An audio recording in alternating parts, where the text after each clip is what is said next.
नमस्कार, मी प्राजक्ता तांडेल बुलेटिन मध्ये आपलं सगळ्यांचं स्वागत। बातमीपत्राच्या सुरुवातीला एक मोठी बातमी। सर्वात चर्चेत असलेल्या नाशिक पदवीधर निवडणुकीसाठी आता मतदानाला सुरुवात झालेली आहे। सकाळी 8 पासून ते दुपारी 4 वाजेपर्यंत उमेदवारांचं भवितव्य मतपेटीत बंद होणार आहे।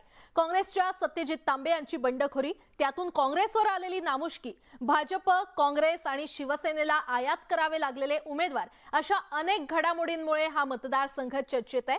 नाशिक विभागात एकूण 2,62,731 मतदार आहेत। नाशिक विभागात सर्वाधिक मतदार अहमदनगर जिल्ह्यात आहेत, तर नाशिक विभागातील सर्वाधिक मतदान केंद्र अहमदनगर जिल्ह्यात असून तिथल्या मतदान केंद्रांची संख्या 147 इतकी आहे। नाशिकमध्ये 99, जळगाव जिल्ह्यात 40, धुळ्यामध्ये 29 आणि नंदुरबार जिल्ह्यात 24 मतदान केंद्र आहेत। विभागात एकूण 338 मतदान केंद्र आहेत।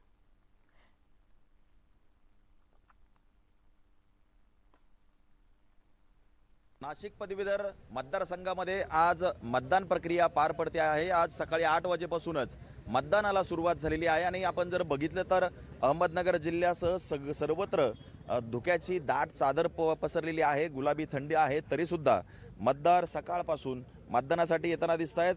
नाशिक विभागामध्ये जवळपास 338 केंद्रांवरती आज मतदान प्रक्रिया पार पडते आहे। जवळपास 2,60,000पेक्षा जास्त मतदार आज मतदानाचा आपला हक्क बजावणार आहेत। खरं तर अपक्ष उमेदवार सत्यजित तांबे आणि आघाडीच्या पुरस्कृत शुभांगी पाटील या दोन उमेदवारांमध्ये प्रमुख लढत या ठिकाणी होते आहे। एकूण 16 उमेदवार आहेत, मात्र यापैकी विजय कोणाचा होणार हे पाहणं महत्त्वाचं ठरणार आहे। दुसरीकडे आपण जर बघितलं तर राजकीय प्रतिस्पर्धी असलेले बाळासाहेब थोरात आणि राधाकृष्ण विखे पाटील यावेळी मात्र ते कुठेतरी सत्यजित तांबे यांना विखे पाटील मदत करताना दिसत आहेत। त्यांची सगळी यंत्रणा सत्यजित तांबे यांच्यासाठी काम करताना दिसते। त्यामुळं 2 तारखेला गुलाल कोणाच्या अंगावरती पडणार हे पाहणं महत्त्वाचं ठरणार आहे। हरीश दिमोटे, न्यूज 18 लोकमत, अहमदनगर। इथल्या संपूर्ण उत्तर महाराष्ट्रातल्या जनतेने मला भरभरून प्रेम दिलेलं आहे। मी सुद्धा त्यांच्यासाठी अथक परिश्रम घेतलेले आहेत आणि त्यामुळे त्यांचं आणि माझं एक अतूट नातं निर्माण झाले। त्याच बेसिसवर ते सत्यजित तांबे यांना सुद्धा प्रचंड असा प्रतिसाद देतील आणि देत आहे। मला पहिल्यापासूनच सर्व पक्षातील लोकांनी सातत्याने मदत केली आणि या मतदारसंघ याच्यामध्ये सिम्बॉल नसतं, त्यामुळे हा खऱ्या अर्थाने मला सर्वच लोकांनी सतत या ठिकाणी मदत केली। डॉक्टर सुधीर तांबेंनी जे काम केलेलं आहे त्याच्यामुळे कुठल्याही प्रकारचा आम्हाला धोका नाहीये। एकदम लोकप्रियता भरपूर आहे आपली। खूप चांगली प्रतिक्रिया आहे की तुम्ही समाजामध्ये अगदी एकमुख झालेले आहात। समाजामध्ये सुख दुःख आणि जे जे प्रश्न आहेत ते सोडवण्यासाठी पूर्ण परिवार सतत कार्य करत आहे। तर विधान परिषद निवडणुकीची रणधुमाळी आता सुरू झालेली आहे। सर्वात चर्चेत असलेल्या नाशिक पदवीधर निवडणुकीसाठी मतदानाला सुरुवात झाली आहे। सकाळी 8 पासून ते दुपारी 4 वाजेपर्यंत उमेदवारांचं भवितव्य हे मतपेटीत बंद होणार आहे। दरम्यान नाशिक पदवीधर मतदारसंघाच्या महाविकास आघाडीच्या उमेदवार शुभांगी पाटील यांना सकाळी मतदान कक्ष शोधताना चांगलीच धावपळ करावी लागली आहे। धुळे शहरातील उर्दू शाळा क्रमांक 8 मध्ये त्यांचं मतदान होतं, मात्र या ठिकाणी 5 खोल्यांमध्ये मतदान प्रक्रिया पार पडते। त्यामुळे नेमकं कुठल्या खोलीमध्ये आपलं मतदान आहे हे शोधण्यासाठी त्यांना काही काळ थांबावं लागलं। बूथ क्रमांक कुठला आहे, मतदान क्रमांक कुठला आहे हे शोधत त्यांच्या समर्थकांनी अखेर मतदान कक्ष गाठला आणि त्या ठिकाणी शुभांगी पाटील यांनी 8:15 मतदानाचा हक्क बजावला। त्यानंतर त्या संगमनेरकडे रवाना झालेल्या आहेत।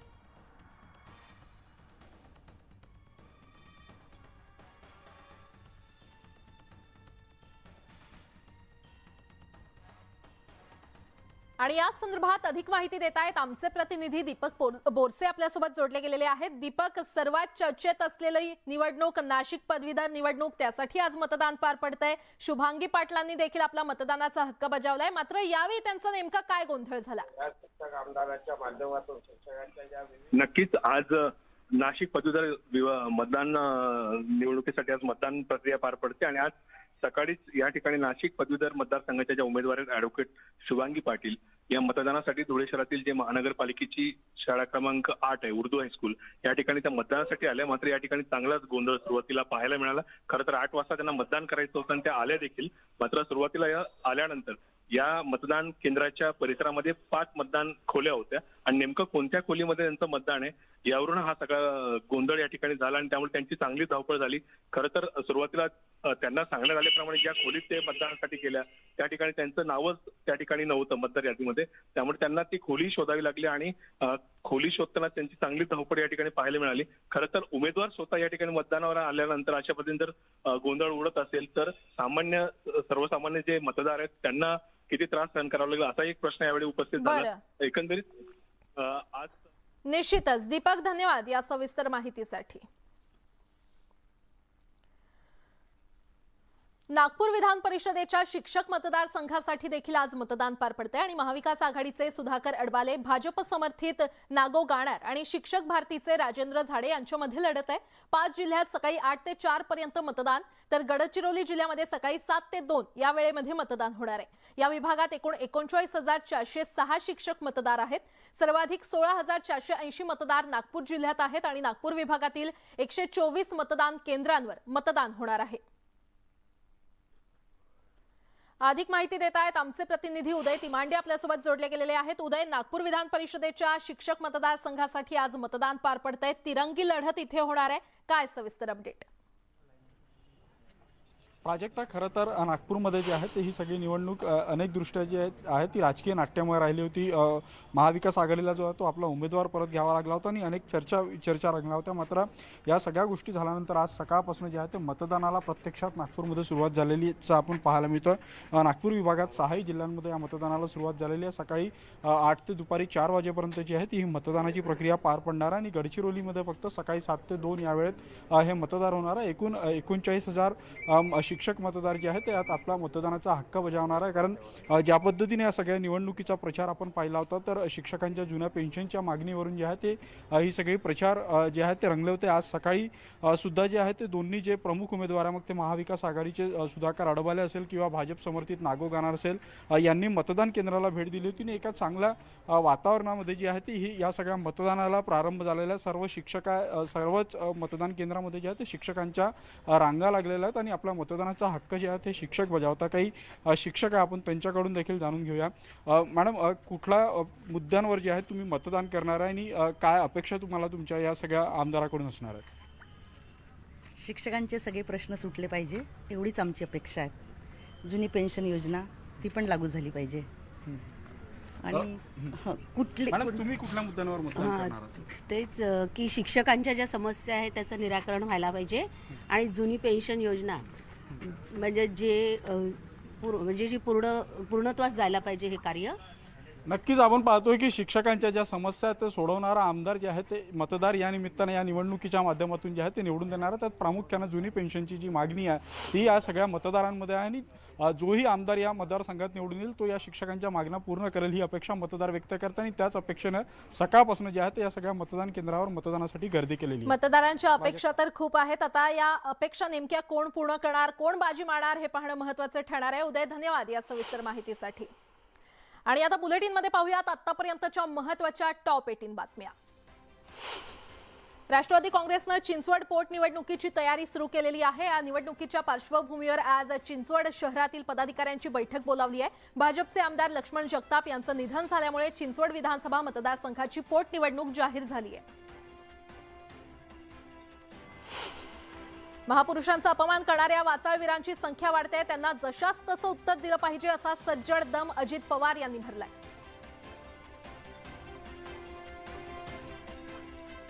जशास तसं उत्तर देण्याची धमक आणि ताकद आम्हा लोकांच्या मध्ये आहे.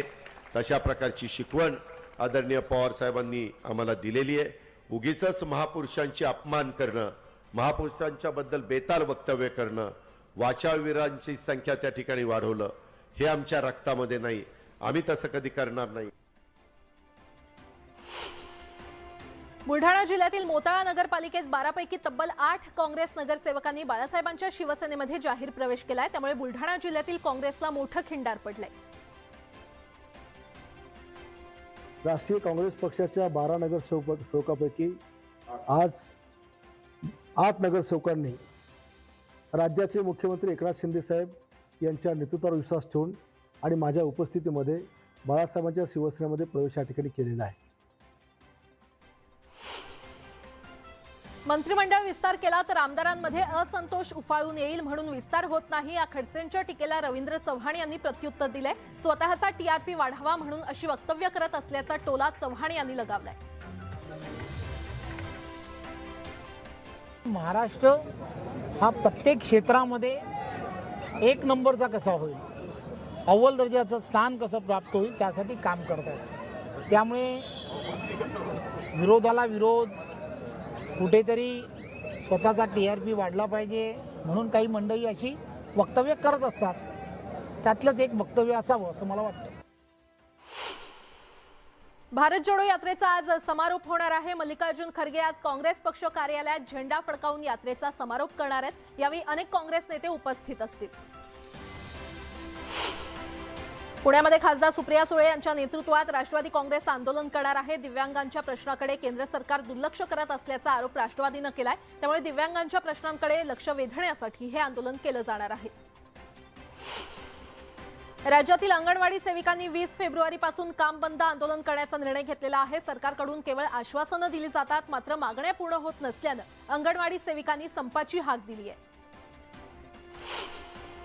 माजी पोलीस अधिकारी सचिन वाझेनं जामिनासह काही कागदपत्रांची मागणी केली होती. या प्रकरणी विशेष NIA कोर्टात दाखल केलेल्या अर्जावर आज सुनावणी होणार आहे. बंगालच्या उपसागरातील कमी दाबाच्या क्षेत्रामुळे मध्य महाराष्ट्रासह मराठवाड्यातील काही भागात अवकाळी पावसाचा इशारा देण्यात आलेला आहे. नाशिक, धुळे, नंदुरबार आणि औरंगाबादच्या काही भागात विजांच्या कडकडाटासह पावसाची शक्यता आहे. सामान्यांचा नाश्ता महाग झाला असून पोह्यांच्या दरात वाढ झालेली आहे. घाऊक बाजारात पोह्यांच्या क्विंटलच्या दरात 200 ते 300 रुपयांनी वाढ झाली आहे. कच्च्या मालाच्या तुटवड्यामुळे ही दरवाढ झाल्याचं सांगण्यात येत आहे. भारतात गव्हाच्या पिठाची किमती देखील वाढत चाललेल्या पाहायला मिळत आहेत. भारतात गेल्या एका वर्षामध्ये पिठाची किंमत 40% वाढलेली आहे. सुटं पीठ 38 रुपये प्रति किलो रुपयानं विकलं जात आहे, तर पॅकेजिंग मधील पीठ 45 ते 55 रुपये प्रति किलो इतकं आहे. राज्यात पडलेल्या थंडीमुळे कांदा उत्पादनाला पोषक वातावरण तयार झालेलं आहे. त्यामुळे वाशीच्या APMC घाऊक बाजारात नवीन कांद्याची आवक वाढल्यानं कांद्याच्या दरात घसरण झाली आहे. APMC बाजारात कांदा 9 ते 15 रुपये किलोनं विकला जातोय. सध्या सोयाबीन उत्पादक शेतकरी चिंतेत आहेत, कारण राज्यात सोयाबीनच्या दरात मोठी घसरण झाली आहे. सोयाबीनच्या दरात जवळपास 2000 रुपयांची घसरण झाली आहे. सध्या सोयाबीनला बाजारात 3 ते 4000 रुपये प्रति क्विंटलचा दर मिळतोय. अमरावतीच्या चांदूर रेल्वे तालुक्यातील घुईखेड येथील शीख संत बेंडोजी महाराज यांचा संजीवन समाधी सोहळा संपन्न झाला. भव्य शोभायात्रा आणि दहीहंडीच्या कार्यक्रमाला लाखो भाविकांनी उपस्थिती लावली होती. महाराजाच्या आशीर्वादाने इथे हायवे गेला, समृद्धी मार्ग सुद्धा या बेंडोजी महाराजाच्या बाजून समृद्धी मार्ग गेला आणि उद्याच्या भविष्यात बुलेट ट्रेन सुद्धा जाणार. हे सुद्धा महाराजाच्या आशीर्वादाने या परिसराचा, ज्या पद्धतीने शेगावचा विकास झाला, ज्या पद्धतीने शिर्डीचा विकास झाला, याच पद्धतीने भविष्यात मोठ्या पद्धतीने बेंडोजी महाराजा या परिसराच्या मुळे महाराजाच्या आशीर्वाद या परिसरात सुद्धा विकास झाल्याशिवाय राहणार नाही. आसामची राजधानी गुवाहाटी इथे फूड फेस्टिवल सुरू आहे. या फेस्टिवलमध्ये ईशान्येकडील खाद्य संस्कृतीची ओळख पर्यटकांना करून देण्यात येते. इथे ईशान्येच्या राज्यातील विविध खाद्यपदार्थांचा आस्वाद मोठ्या संख्येने आलेले पर्यटक घेत आहेत.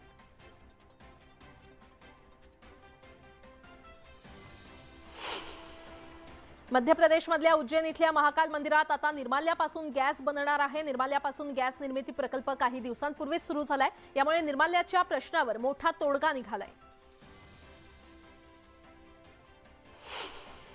जम्मू काश्मीरमध्ये जोरदार बर्फवृष्टी झालेली आहे. इथले रस्ते, घरं, झाडांवर बर्फ साचले. प्रशासनाकडून रस्त्यावर साचलेलं बर्फ सध्या हटवण्याचं काम सुरू आहे.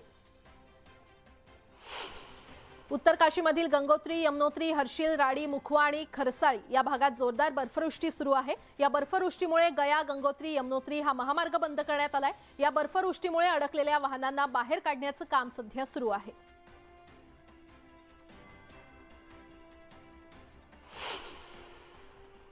आणि आता बीडमधून एक मोठी बातमी. बीडच्या गेवराई तालुक्यातील रेवकी गावात मयत व्यक्ती रोहिओच्या कामावर दाखवून पैसे उचलल्याच्या संदर्भात न्यूज 18 लोकमतनं नरेगाच्या कामावर भ्रष्टाचाराचे भूत अशी बातमी दाखवली होती। यानंतर बीड जिल्हा प्रशासनानं रोजगार हमी योजनेमधील मजूर घोटाळा आणि बोगसगिरी थांबवण्यासाठी NMMS ॲप सक्तीचं केलेलं आहे। तसंच यामध्ये दिवसातून 2 वेगळ्या अँगलनं फोटो काढून अपलोड करावे लागणार आहेत। त्यामुळे रोहियोच्या कामात बोगसगिरी करणाऱ्यांचे आता धाबे चांगलेच दणाणले।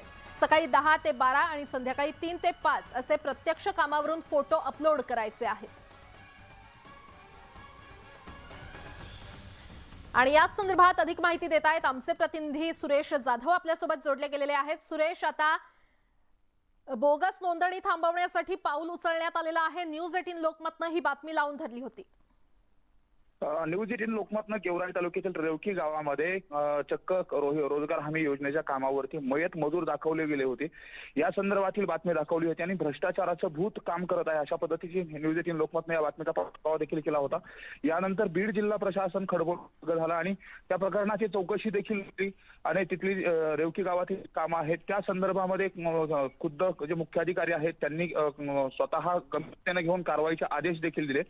मात्र त्यानंतर आता बीड जिल्ह्यातील जेवढी काही रोजगार हमी योजनेची कामे होणार त्या कामावरती आता स्वतंत्र मोबाईल मॉनिटरिंग सिस्टीम ठेवली गेली आणि त्या ॲपच्या माध्यमातून जे रोजगार हमी योजनेवरती जे मजूर काम करणार आहेत त्यांचे 2 वेळा सकाळी कामावरती गेल्यानंतर आणि दुपारी असे 2 वेळा त्यांची अँगल कॅममध्ये फोटो अपलोड करावे लागणार आहेत आणि ऑनलाईन हजेरी घेतली जाणार आहे। यामुळे बहुतांश ज्या ठिकाणी कागदावरतीच फक्त मजूर दाखवले जात होते आणि पैसे आणि बिले उचलले जात होते यावरती आता मोठ्या प्रमाणात चोप येणार आहे आणि जी या वर्षामधली जी नवीन कामं सुरू होत आहेत त्या प्रत्येक कामाच्या बाबतीमध्ये ॲपच्या माध्यमातून कंपल्शन करण्यात आलेलं आहे। त्यामुळे एकंदरीतच न्यूज 18 लोकमतनं या बातमीच्या अनुषंगाने पाठपुरावा केला होता आणि त्याला यश आल्याचं हे चित्र पाहायला मिळतंय। निश्चितच सुरेश, धन्यवाद या सविस्तर माहितीसाठी। आणि आता एक मोठी बातमी आहे साताऱ्यातून। साताऱ्याच्या खंबाटकी बोगद्यात पहाटे 5:30च्या सुमारास कारचा भीषण अपघात घडला। या अपघातात दोघांचा मृत्यू झाला असून 5 जण गंभीर जखमी झाले। या जखमींमध्ये 1.5 वर्षीय मुलीचा देखील समावेश आहे। सराफ कुटुंबीय महाबळेश्वरची ट्रिप संपवून पुण्याकडे जात असताना त्यांच्या कारच्या ड्रायव्हरला डुलकी लागली आणि अनियंत्रित कार उलटली। जखमींवर शिरवळच्या जोगळेकर रुग्णालयामध्ये उपचार सुरू आहेत। अधिक माहिती देत आहेत आमचे प्रतिनिधी सचिन जाधव फोनवरून आपल्यासोबत जोडले गेलेले आहेत। सचिन, नेमका अपघात कसा झाला? अपघात आज पहाटे 5:30 वाजता झालेला आहे। साताऱ्यातला जो खंबाटकी बोगदा या ठिकाणी हा अपघात घडलाय। पुण्याचे जे सराफ कुटुंबीय आहेत हे गोकर्ण महाबळेश्वरकडून आपली ट्रिप संपवून ते पुन्हा पुण्याच्या दिशेने जात असताना 5:30च्या सुमारास हा अपघात घडला। इनोव्हा कार मधील ड्रायव्हर जो होता या ड्रायव्हरला या ठिकाणी आल्यानंतर झोप लागली आणि झोप लागल्यानंतर गाडीवरचं नियंत्रण सुटलं आणि खटड्याला धडकून ह्या गाडीचा खूप मोठा अपघात झाला। यामध्ये 2 महिलांचा मृत्यू झालेला आहे तर 5 गंभीर जखमी आहेत। यामध्ये 1.5 वर्षाच्या मुलीचा सुद्धा समावेश आहे आणि या जखमींना शिरवळच्या जोगळेकर रुग्णालयात दाखल करण्यात आलेलं आहे। बरं सचिन, धन्यवाद या सविस्तर माहितीसाठी।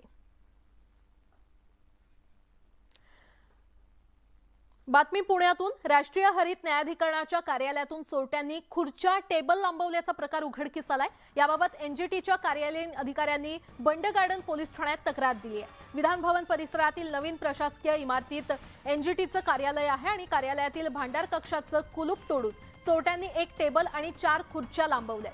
राष्ट्रीय हरित न्यायाधिकरणाच्या कार्यालयात चोरी करणारा माहितगार असल्याचा संशय पोलिसांना आहे।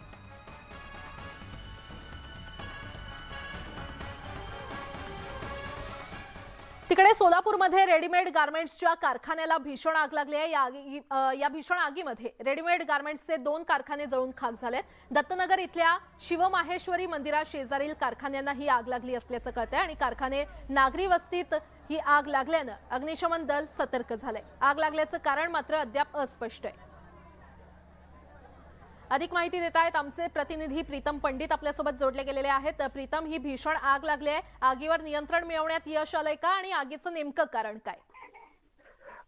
नक्कीच सोलापुरातील नागरी वस्तीमध्ये ही आग लागली आहे। सोलापुरातील दत्तनगर परिसरातील शिव माहेश्वरी मंदिराजवळ रेडीमेड कारखाने जे कपडे तयार करतात त्याचे 2 कारखाने होते। मात्र सकाळच्या सत्रामध्ये एका कारखान्याला भीषण अशी आग लागली होती। मात्र ही आग दुसऱ्या कारखान्यात मध्येही लागली आहे। मात्र या ठिकाणी आता सोलापूर महानगरपालिकेच्या अग्निशामक दलाच्या गाड्या आता आलेल्या आहेत आणि आग विझवण्याचे काम सुरू आहे. मात्र ही आग एवढी भीषण होती की त्याचे लोट सोलापूर शहरात विविध ठिकाणी दिसून आले. मात्र सध्या तरी तात्पुरत्या स्वरूपात का होईना मात्र अग्निशामक दलाच्या कर्मचाऱ्यांनी आगीवर नियंत्रण मिळवल्याचे दिसून येत आहे. मात्र आगीचे जे कारण आहे ते अद्यापही अस्पष्ट आहे. बरं, प्रीतम धन्यवाद या सविस्तर माहितीसाठी.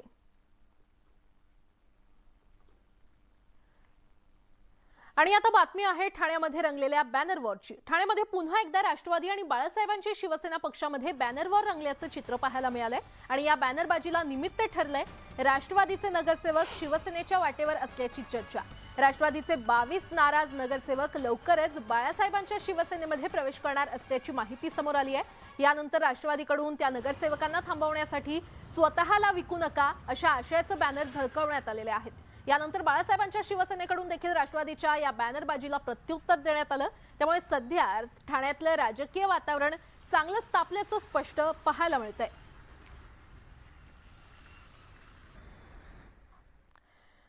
आणि आता मुंबईकरांसाठी एक महत्त्वाची बातमी. मुंबईतल्या भांडूप संकुल इथल्या जलशुद्धीकरण केंद्राला अतिरिक्त 4000 मिलीमीटर व्यासाची जलवाहिनी जोडण्यात येणार आहे. आणि यासाठी आज सकाळी 10 ते उद्या सकाळी 10 पर्यंत वांद्रे ते दहिसर पट्ट्यातील 12 विभागात पाणी पुरवठा बंद राहणार आहे. तर दादर आणि वरळी या 2 विभागात 25% पाणी कपात केली जाणार आहे. भांडूप संकुलाशी संबंधित जलवाहिन्यांवर 2 ठिकाणी झडपा बसवणं, नवीन जलवाहिन्यांची जोडणी आणि 2 ठिकाणी गळती दुरुस्तीची कामं केली जाणार आहेत.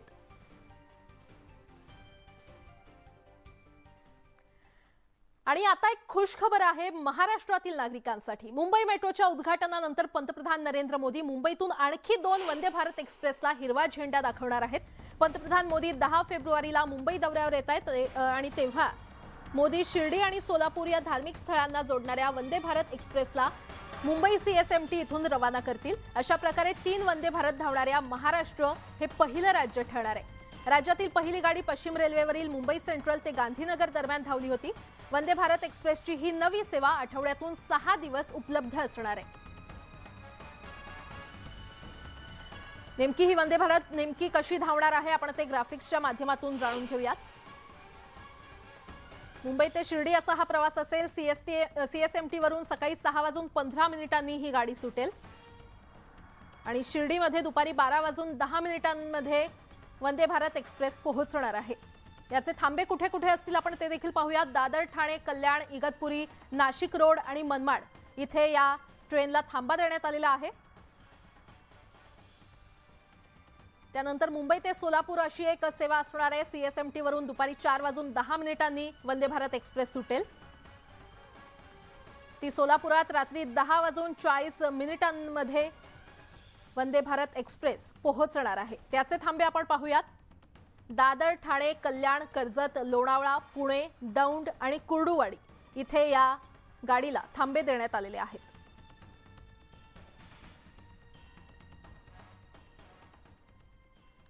आणि यासोबतच या बुलेटिनमध्ये वेळ झाली इथेच थांबण्याची. मात्र ताज्या घडामोडींसाठी पाहत रहा न्यूज 18 लोकमत.